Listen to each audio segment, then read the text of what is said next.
क्योंकि मुझे सिलेक्शन से मतलब है। मुझे मतलब मैं मोशन पे मानता हूँ कि मोशन में जो भी बच्चा आ रहा है वो सेलेक्ट होना चाहिए। जाहिर सी बात है कि हम पोस्टर बॉयज जो होते हैं टॉप 10 टॉप 100 टॉप 100 उनको ज्यादा सेलिब्रेट करते हुए नजर आते हैं आपको अखबारों में, क्योंकि दुनिया वैसे ही देखती है। पर व्यक्तिगत रूप से मैं भी पढ़ने में ठीक ठाक बच्चा था, तो मुझे लगता है कि हर बच्चा जो मोशन में आ रहा है वो सेलेक्ट होना चाहिए।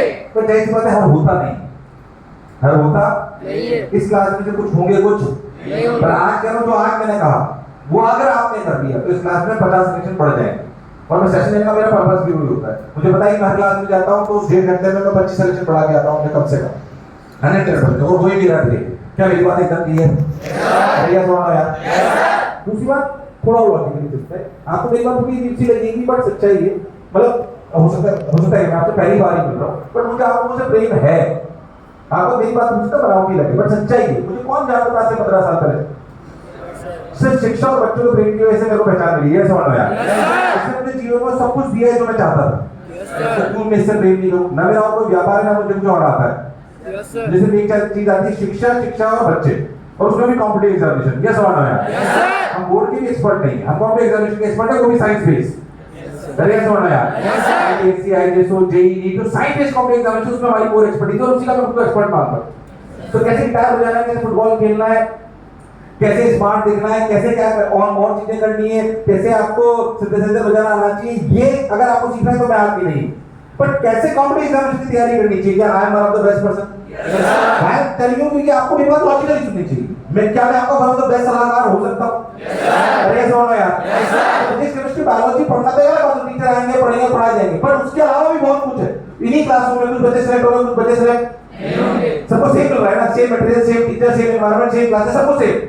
और कुछ होंगे कुछ जो कुछ होंगे उनमें क्या अलग है, उनका एफर्ट कहाँ अलग है, उनका माइंडसेट क्या अलग है, आपको पता होना चाहिए। क्या मेरी बात एकदम क्लियर है? Yes sir. पहली बात मैं आज ये कह रहा हूँ कि आपको आज के सेशन में पहली बात तो समझना है कि आपको आज के सेशन में समझना है कि मेरे पे खुद में कुछ बदलाव लाने की क्षमता होनी चाहिए।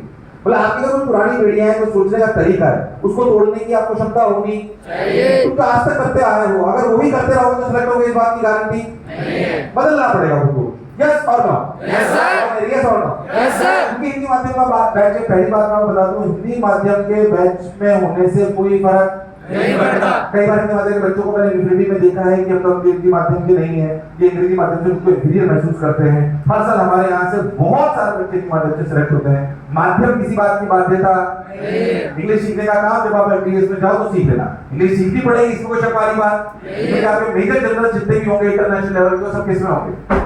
ये सच्चाई है। अभी उसके लिए परेशान होने की जरूरत नहीं है। क्या ये टाइम आपको इंग्लिश सीखने का नहीं, ये टाइम नीट में सिलेक्शन का है। यस और नो यार? यस। जो मैं बोला क्लियर रहेगा? यस। कोई फर्क नहीं पड़ता आप किस सबके से आते हो, किस क्लास से आते हो, क्या करते हो, आप गरीब हो अमीर हो, कोई फर्क नहीं पड़ता इस बात से। आपको कौन सी आप लैंग्वेज चूज कर रही है, आपने हिंदी है कि इंग्लिश है। इंपॉर्टेंट ये है कि जो आप करना चाहते हो अचीव कर पाते हो यार। तो मैं पहली बात बोलना चाहता हूँ, हिंदी माध्यम बोलने से कोई फर्क नहीं। मुझे हिंदी भाषा व्यक्तिगत रूप से बहुत पसंद है। ऐसे अगर व्यक्तिगत रूप से आप पूछोगे तो मुझे बहुत इसका शब्दकोश मुझे बहुत अच्छे से समझ में भी आता है और मुझे बहुत पसंद भी है। क्या उस बात को छोड़ते हैं, मैं आप सब लोगों से सबसे पहली बात ये पूछ लेता हूँ, आप लोगों का लक्ष्य क्या है? क्या नीट 2026 लक्ष्य है? नहीं, आपका लक्ष्य ये नहीं। आपका लक्ष्य मैं हमेशा इस बात बोलता हूँ, बोलना भी चाहिए और होता है कि लोगों को पता होगा, आपका असली लक्ष्य अच्छा डॉक्टर बनना। आपका असली लक्ष्य नीट नहीं, आपका असली लक्ष्य अच्छा डॉक्टर बनना है। ये याद रखना, दिस इज द लक्ष्य। नीट क्लियर करना लक्ष्य नहीं है, ये तो पढ़ाओ है। मैं कह रहा हूं नीट क्लियर कर ली, एमबीबीएस में फेल हो गया, फायदा होगा नुकसान? एमबीबीएस भी क्लियर कर ली, उसके बाद तो सबसे बेकार डॉक्टर है अपने शहर का, फायदा होगा नुकसान? पूरे जीवन भर चिड़चिड़ा रहेगा। अरे ये छोड़ना यार, अगर आपने नीट क्लियर कर लिया, एमबीबीएस भी क्लियर कर ली, तो अपने घर पर बात तो अपने शहर में जाकर प्रैक्टिस भी करने लग गया, पर तुझे एक पेशेंट दिखाने नहीं आता, तुझे पूरे जीवन भर फ्रस्ट्रेशन रहेगी कि मैंने क्या कर लिया खुद के साथ। अरे ये छोड़ना यार, तुम्हारा लक्ष्य नहीं है, तुम्हारा लक्ष्य